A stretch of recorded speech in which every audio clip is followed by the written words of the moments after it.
Welcome to Influential Entrepreneurs, bringing you interviews with elite business leaders and experts, sharing tips and strategies for elevating your business to the next level. Here's your host, Mike Saunders.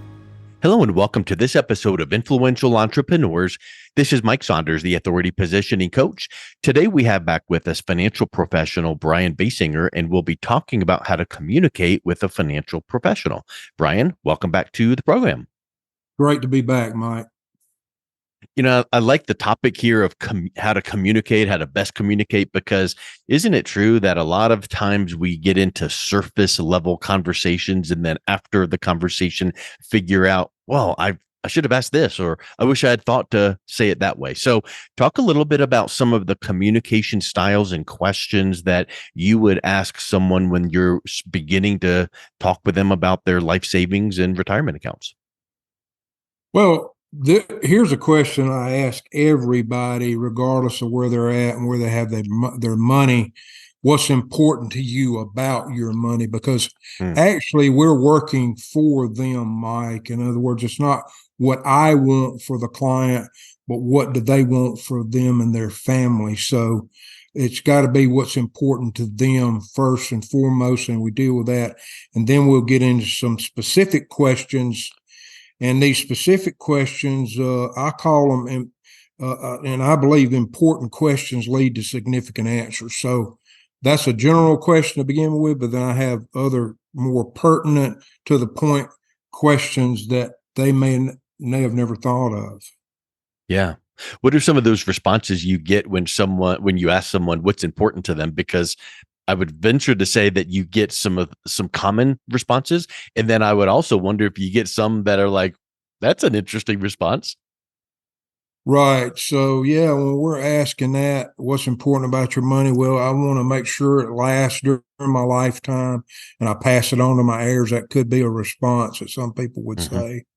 I want to continue to grow my money and get as much as I can in the stock market, which is because of the three different levels and phases of money. A lot of people are still in the accumulation phase, and they may already be in their late 60s and early 70s because the people they have worked with haven't brought any other questions to the table. Yeah. And so there, in turn, that's the question that they ask, or the response they would make is that, hey, I've been working with my broker for a long time. This is what I've done. So it's different responses from different people. Or I've been at the bank for 30, 40 years, and I'm concerned, let's say I'm concerned about low interest rates because I'm only getting 2% on my CD. So we just kind of leave that open for them to elaborate on what's important to them. And then we get into these specific questions that are pertinent and are applicable to their particular situation, and also unveils where they're at, and then brings up some important points about what they may have never thought of would be important to them. Yeah. Also I'm envisioning the conversation going where they bring up, that response, what's important. And then you feel like, well, let me jump into that and answer that. But probably your sequence of questions continues on and you're just kind of taking notes because you want to get the full picture, right? You don't dive into solving that question or that concern that they bring up. You want to continue through that process to ask some of those questions because after all, you're talking about their life savings and retirement and living to and through retirement age. So that's a really important piece to think about, is not to get them sidetracked. Well, yeah, that's what we call the discovery portion of when we do an interview with someone. We're discovering what's going on in their life, what's important to them, maybe something that keeps them up at night, what bothers them about where they're at. Are they happy where they're at? Things of that nature. So one I'd like to ask here is, what type of insurance do you have for your retirement? So as we move off of the initial question, and what's important, do they realize that they can insure their retirement where they won't lose it? That's an interesting question because when I heard you ask it, my mind kind of had a disconnect and was like, wait a minute, insurance and retirement, do those even go together? And I know that, we don't need to get into the details or the weeds about that, but I know that there is a very strategic way that you want to make sure that things are set up. Well, a lot of people have life, health, homeowners insurance, car insurance, but they never think about insuring their retirement because when they retire, a lot of them aren't working.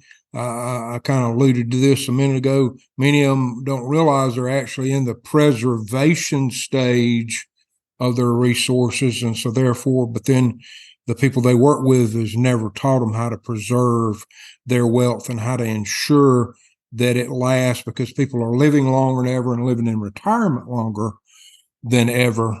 And, we even got centenarians today, people living 100 and above, like Kirk Douglas some time back, lived 103. So people are living longer in retirement and making sure that they've got their assets and protected from, just like you would your home, your life, your car, any other type insurance. So that people ask, well, I've never heard that before. Yeah, that's a good one. Yeah, no, yeah, that's a good one. So what's important to you about retirement, and then how is your insurance set up for your retirement accounts? What's another one of the questions that you would make sure that you're going to cover with a prospective client? Okay, well, here's a question, especially if I'm talking to somebody that's got money in the stock market. And I ask them this question: how do you feel about the roller coaster ride and the up and down of your life savings in the markets? And I want to elaborate a little bit on that, and then we'll dive into that. But I remember seeing this cartoon where it shows two retirees or semi-retired people going down a roller coaster, and they're screaming out, "I never thought retirement would be this way." So, I'd like to share a personal story. I worked with a friend of mine down in Tampa, Florida, and worked in his office at different intervals, 30-day intervals at a time. And one day we were off of work and said, let's go to Busch Gardens. And I said, yeah, let's do that. And so we went over there. We were on a ride. It wasn't a roller coaster, but it was a ride like a boat that swings back and forth. And so when I got up to the platform and got on the boat, the guy said, you want to get in the very back spot of the boat. And I wondered why the guy told me that. Well, I got in it and I realized that was the worst place for me to be, because a friend of mine that I was working in his office, he told me with a strong New Hampshire accent, he looked over at me and he said, Bryan, are you about to lose your cookies, man? So my question to people that's in the market, does it make you sick when you see losses in the market? I mean, yeah, because that loss could really impact your day-to-day living. Exactly.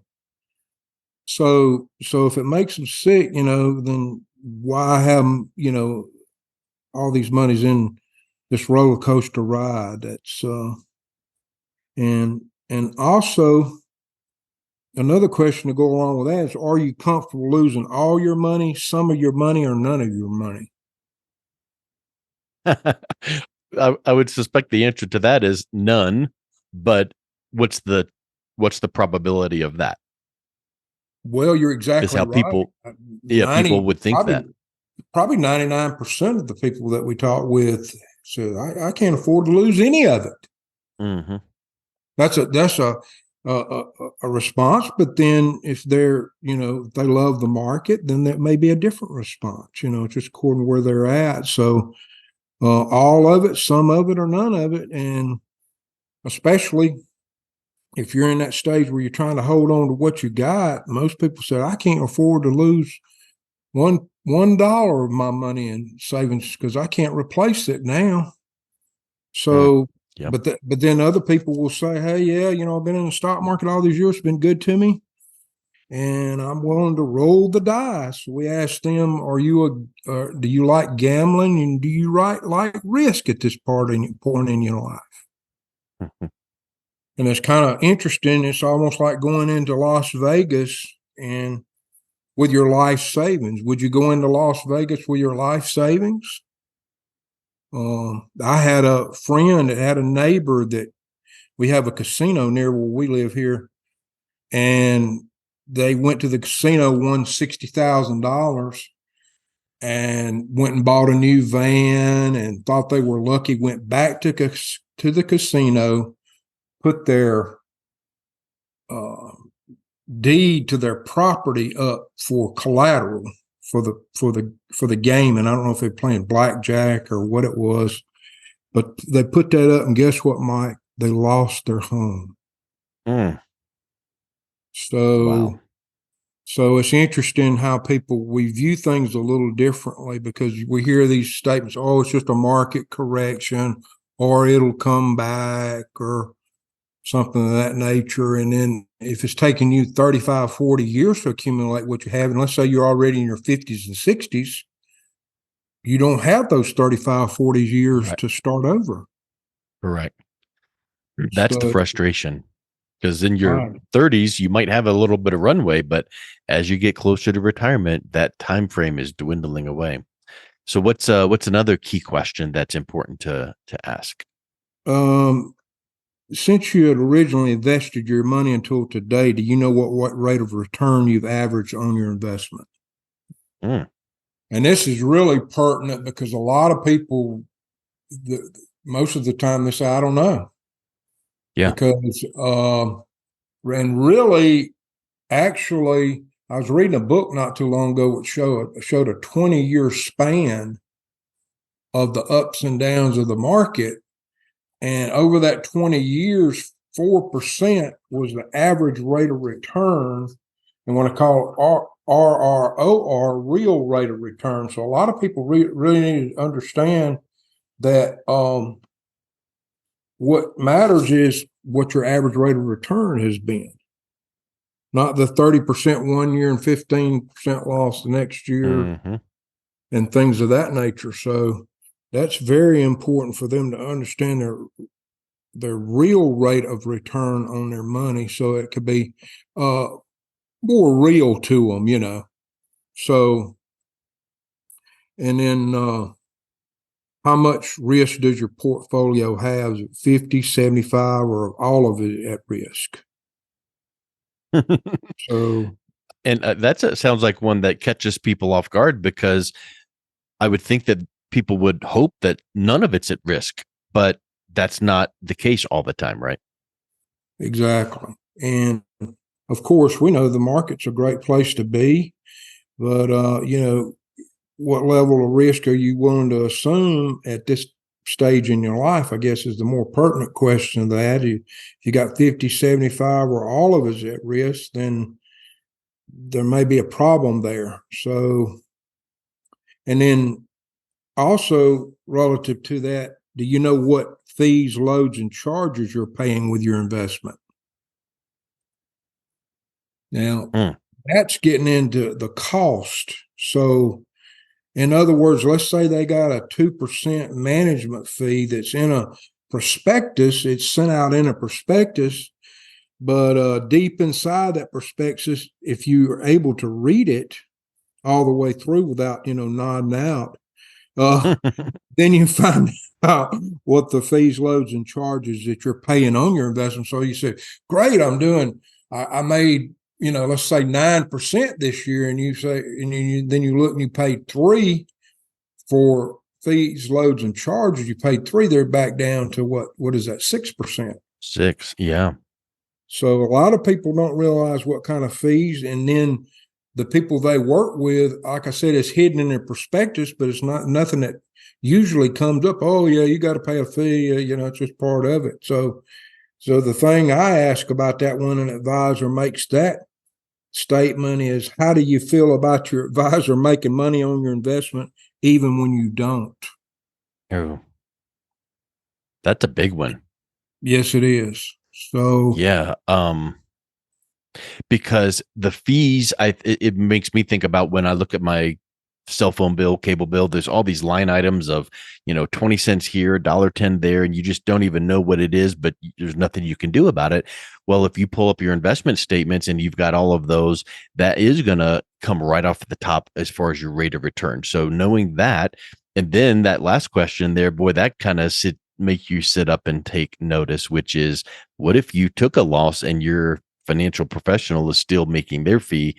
Is that setting well with you? That's a pretty powerful set of questions to consider for sure, Bryan. Yes, sir. So yeah, um, the main thing is that the client makes that return, Mm-hmm. and they reduce their cost as much as they can, but then some people are comfortable paying those, but most of them don't like the fact that someone else is making money while they don't. So, Mm-hmm.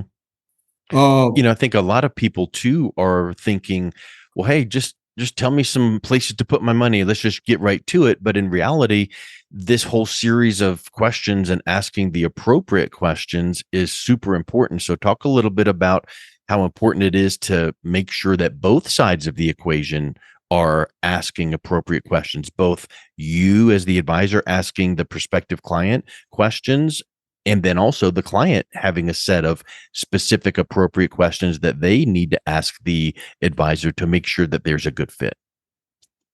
well, it's all specialized. I think these questions that we're talking are pertinent and are specialized questions that, arise out of the fact that people just don't know what to do at this point in their life because they've been taught one way.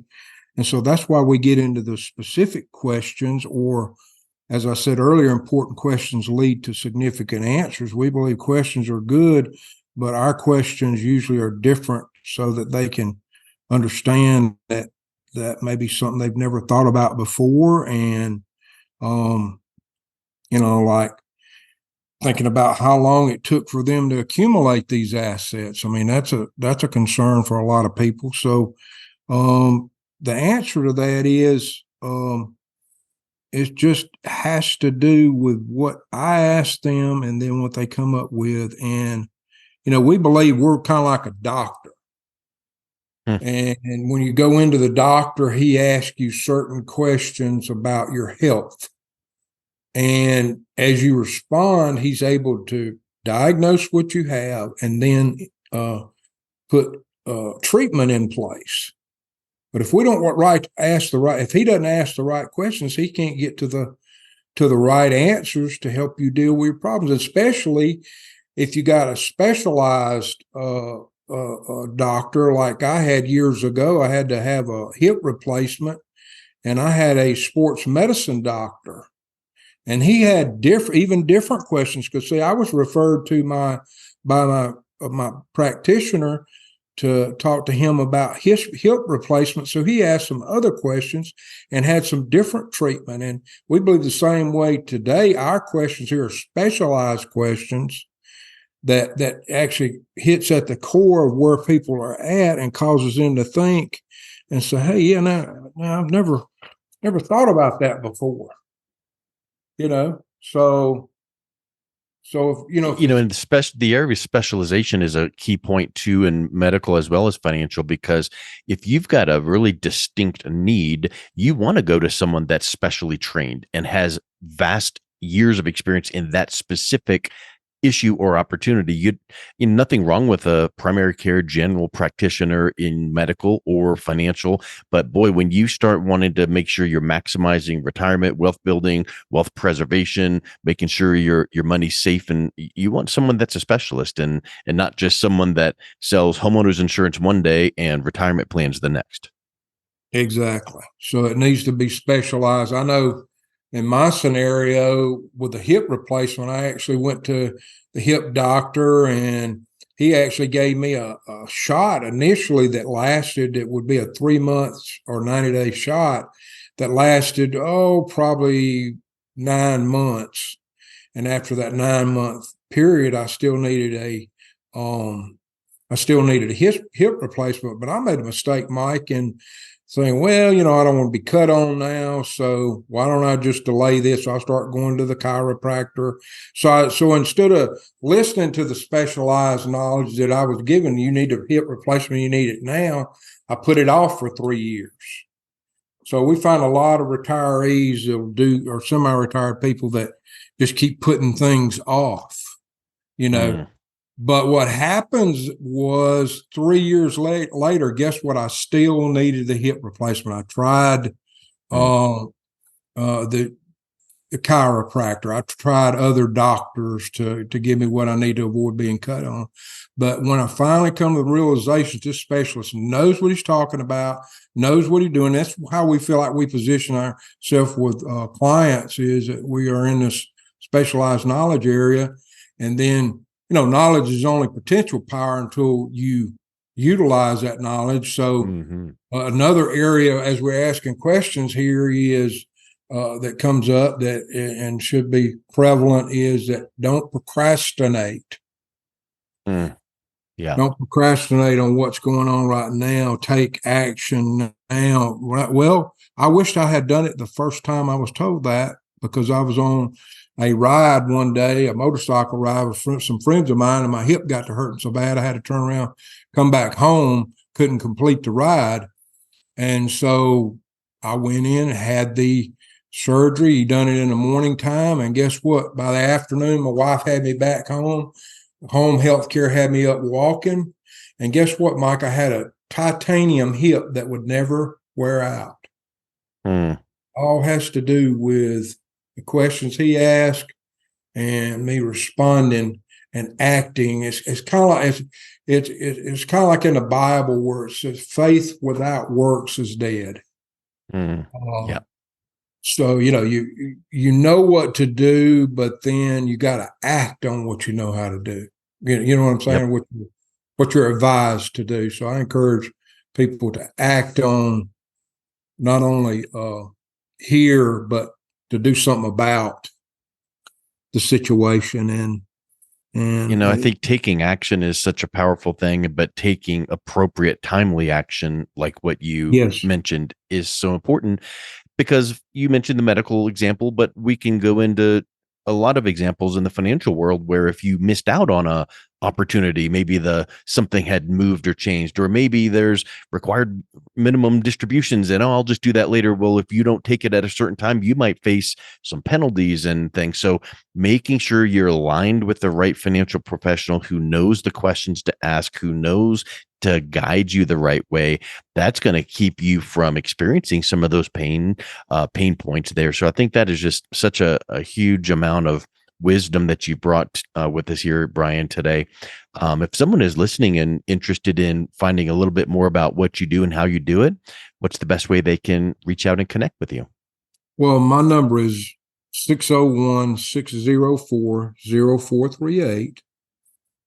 And also I have a website called Shield Your Retirement, SHIELD, Your, YOUR, and then retirement, RETIREMENT.com, shieldyourretirement.com. They can look at it out on that. So either a phone call, and this is a no cost, no obligation. We don't charge a fee for the interview. We'll just see if we can get with you and find out if we have what we're doing and what you're looking for is a match. Excellent. Well, Bryan, thank you so much for coming back on today. It's been a real pleasure talking with you. Same here, Mike. Thanks for having me on. Been great. You've been listening to Influential Entrepreneurs with Mike Saunders. To learn more about the resources mentioned on today's show or listen to past episodes, visit www.influentialentrepreneursradio.com.